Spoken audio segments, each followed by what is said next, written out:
అది చనిపోతూ నన్ను బతికించింది. ఈ స్టేజ్ మీద నిల్చోవడానికి 2 కారణాలు. ఒకటి ఫినాన్షియల్ కారణం.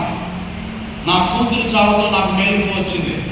ఇంకెప్పుడు నేను నా కుటుంబం డబ్బు లేదు అని ఆలోచించకూడదు.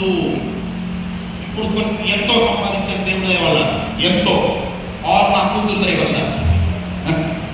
రెండోది, ఆ టైంలో ఇదొక reason, financial reason. Emotional reason ఏంటంటే ఆ టైంలో నేను నా భార్య చాలా గట్టిగా నిల్చున్నాను. ఇమోషనల్గా చాలా దృఢంగా నిల్చున్నాం. పడిపోయాం కానీ నిల్చున్నాం, ఏడ్చాం కానీ నిల్చున్నాం. కష్టాలు వస్తాయి, పడిపోవద్దు. పడిపోతే మళ్ళీ లేచి నిల్చోవాల్సిందే. నీరసపడద్దు, కుంగిపోవద్దు, డిప్రెస్ అవ్వద్దు. ఆకాశంలో మేఘాలలాగా కష్టాలు కూడా వస్తాయి, పోతాయి.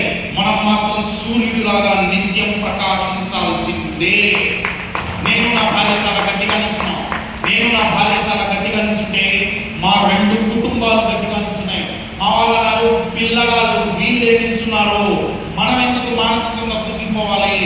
నా రోజు నా భార్య నాతో ఉంది, కశ్యప్ మనిద్దరం గట్టిగా దృఢంగా మానసికంగా దృఢంగా ఉండటం వల్ల 2 కుటుంబాలు బాగుపడ్డాయి. అరే నువ్వు స్టేజ్ మీదకి వెళ్ళి మాట్లాడితే ఎన్ని లక్షల కోట్ల కుటుంబాలు బాగుపడతాయి. ఎంతమంది నిల్చుంటారు ఆలోచించు.